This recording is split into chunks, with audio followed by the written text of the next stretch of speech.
Assalamualaikum warahmatullahi wabarakatuh. Perkenalkan, nama saya Anjini Dwi Prayoga, NPM 207360003 dari Prodi Pengembangan Produk Agroindustri. Assalamualaikum warahmatullahi wabarakatuh. Perkenalkan, nama saya Ulfia Raihan, NPM 207360021. Saya dari jurusan Teknologi Pertanian, Program Studi Pengembangan Produk Agroindustri, dari kelas PPA 1A. Hai, saya Gracia Rebecca, NPM 207360008 dari Program Studi Pengembangan Produk Agroindustri, kelas PPA 1A. Hai, perkenalkan nama saya Joel M. Tabulon, NPM 20736010. Pengertian dari analisis kualitatif adalah analisis yang bertujuan untuk mengetahui kadar senyawa kimia dalam suatu bahan atau campuran bahan. Analisis kualitatif protein diuji melalui pengendapan oleh garam, logam, dan asam organik yang mengalami denaturasi dan koagulasi.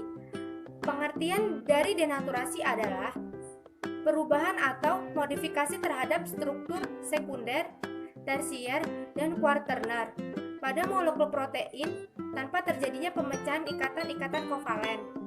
Pengertian dari koagulasi adalah salah satu kerusakan protein yang terjadi akibat pemanasan dan terjadi penggumpalan dan pengerasan pada protein karena menyerap air pada proses ini. Analisa protein.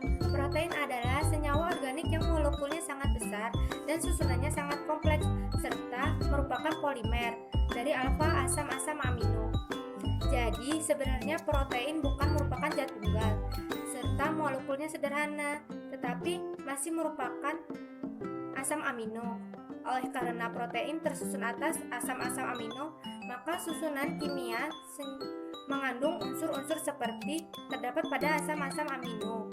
Penyusunnya yaitu C, H, O, N, dan kadang-kadang mengandung unsur-unsur lain seperti S, P, Fe, dan Mg. Analisa protein dapat dilakukan dengan dua metode, yaitu secara kualitatif dan secara kuantitatif. Di sini saya akan menjelaskan dengan analisa kualitatif protein yang terdiri dari reaksi santroprotein, reaksi Hopkins-Cole, reaksi Milon, reaksi nitroprussida, dan reaksi Sakaguchi. Baiklah, di sini saya akan menjelaskan metode analisis protein secara kualitatif. Yang pertama ada uji ninhidrin. Uji ninhidrin adalah metode yang digunakan untuk menganalisis protein atau asam amino secara kualitatif. Dalam uji ini digunakan larutan ninhidrin untuk mendeteksi semua jenis asam amino. Uji ninhidrin ini didasarkan pada reaksi yang terjadi antara asam amino dengan ninhidrin. Asam amino akan bereaksi dengan ninhidrin membentuk aldehida dengan satu atom C yang lebih rendah dan melepaskan molekul NH3 dan CO2. Selain melepaskan NH3 dan CO2, asam amino yang bereaksi dengan ninhidrin akan membentuk warna ungu ataupun biru. Warna yang dihasilkan tersebut disebabkan karena molekul ninhidrin dan hidratin yang bereaksi dengan NH3 setelah asam amino tersebut dioksidasi. Dan diuji hidroksi prolinnya. Lalu yang kedua ada uji Biuret. Uji Biuret digunakan untuk menunjukkan adanya ikatan peptida dalam suatu zat yang diuji. Adanya ikatan peptida mengindikasikan adanya protein, karena asam amino berikatan dengan asam amino yang lain melalui ikatan peptida membentuk protein.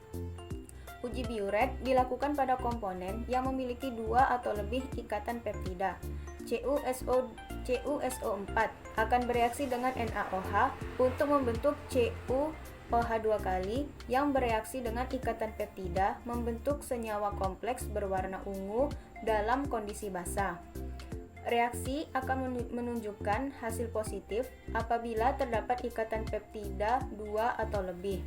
Reaksi pembentukan warna ini dapat terjadi pada senyawa yang mengandung 2 gugus karbonil yang berikatan dengan nitrogen ataupun atom karbon. Kemudian yang ketiga ada reaksi Santo protein.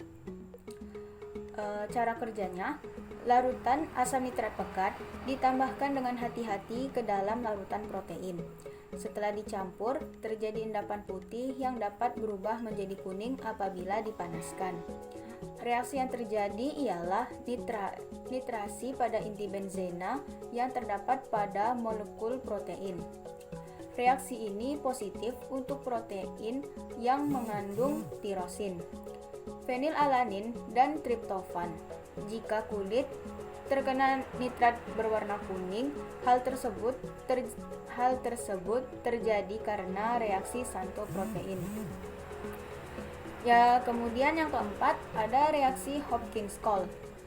Triptofan dapat berkondensasi dengan beberapa aldehid dengan bantuan asam kuat dan membentuk senyawa yang berwarna.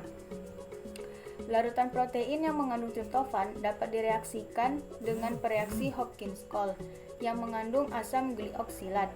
Reaksi ini dibuat dari asam oksalat dengan serbuk magnesium dalam air. Setelah dicampur dengan reaksi Hopkins-Cole, asam sulfat dituangkan perlahan-lahan sehingga membentuk lapisan di bawah larutan protein. Beberapa saat kemudian akan terjadi cincin ungu pada batas antara lapisan tersebut. Pada dasarnya, reaksi Hopkins-Cole memberikan hasil positif yang khas untuk gugus indol dalam protein. Selanjutnya ada reaksi Milon. Reaksi Milon adalah larutan merkuro dan merkuri nitrat dalam asam nitrat. Apabila reaksi ini ditambahkan pada larutan protein, akan menghasilkan endapan putih yang dapat berubah menjadi merah oleh pemanasan. Pada dasarnya, reaksi ini positif untuk fenol-fenol karena terbentuknya senyawa merkuri dengan gugus hidroksilfenil yang berwarna. Protein yang mengandung tirosin akan memberikan hasil yang positif. Lalu ada reaksi natrium nitroprussida. Natrium nitroprussida dalam larutan amoniak akan menghasilkan warna merah dengan protein yang mempunyai gugus SH bebas. Jadi, protein yang mengandung sistein dapat memberikan hasil positif.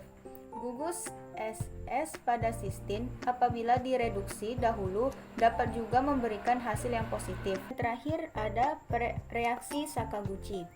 Reaksi yang digunakan ialah naftol dan natrium hipobromid. Pada dasarnya, reaksi ini memberikan hasil positif apabila ada gugus guanidin. Jadi, arginin atau protein yang mengandung arginin dapat menghasilkan warna merah. Baiklah, itulah tadi penjelasan mengenai analisis protein secara kualitatif. Selanjutnya, penjelasan mengenai analisis protein secara kuantitatif akan dijelaskan oleh anggota kelompok saya yang lainnya. Terima kasih. Di sini saya akan menjelaskan tentang pengertian kuantitatif. Kuantitatif adalah penelitian ilmiah yang sistematis terhadap bagian-bagian dan fenomena serta kausalitas hubungan-hubungannya. Tujuan penelitian kuantitatif adalah mengembangkan dan menggunakan model-model matematis, teori atau hipotesis yang berkaitan dengan fenomena alam. Di sini saya akan menjelaskan tentang metode kuantitatif protein dengan teori Lawrence method, yaitu dengan menggabungkan biuret atau mereaksikan ion Cu dengan ikatan peptida yang terkandung dalam protein berbentuk pangan yang membentuk warna biru.